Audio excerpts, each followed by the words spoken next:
ঢাকাই সিনেমার নাম্বার 1 শাকিব খান গতকালকেই আমরা জানিয়েছিলাম তার বরবাদ সিনেমার শুটিং বরবাদ হয়ে যাওয়ার ঘটনা।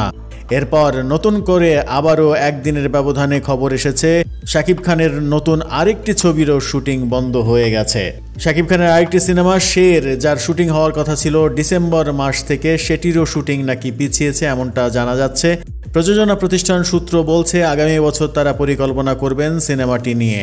এটি ভারত বাংলাদেশের যৌথ প্রযোজনায় নির্মিত হবে এমনটাও শোনা যাচ্ছে। শাকিব খান বর্তমানে যুক্তরাষ্ট্রে রয়েছেন। চলতি মাসের শেষের দিকে দেশে ফেরার কথা রয়েছে। আগামীতে শাকিব খান ক্রিকেট মাঠে নিয়মিত হবেন। ডিসেম্বরে শুরু হবে এবারের পরবর্তী বিপিএল এ দল কিনেছেন শাকিব খান। ডিসেম্বর থেকে ক্রিকেট নিয়ে ব্যস্ত থাকার কারণে শের সিনেমার শুটিং পিছিয়ে গেছে এমনটাও মনে করা হচ্ছে। শেষ পর্যন্ত কবে নাগাদ এই সিনেমার শুটিং শুরু হবে সে ব্যাপারে কিছুই বলতে পারেননি প্রযোজনা প্রতিষ্ঠান কিংবা নির্মাতাদের কেউ। অন্যদিকে গতকালকেই আমরা জানিয়েছিলাম তার আরেক সিনেমা বরবাদের শুটিং পিছিয়েছে। বরবাদের শুটিং পেছানোর কারণ হিসেবে উল্লেখ করা হয়েছিল বর্তমান দেশের পরিস্থিতি, কোটা আন্দোলন, সবকিছু মিলিয়ে অস্থির অবস্থার কারণেই মূলত বরবাদের শুটিং পিছিয়ে দেয়া হয়েছে।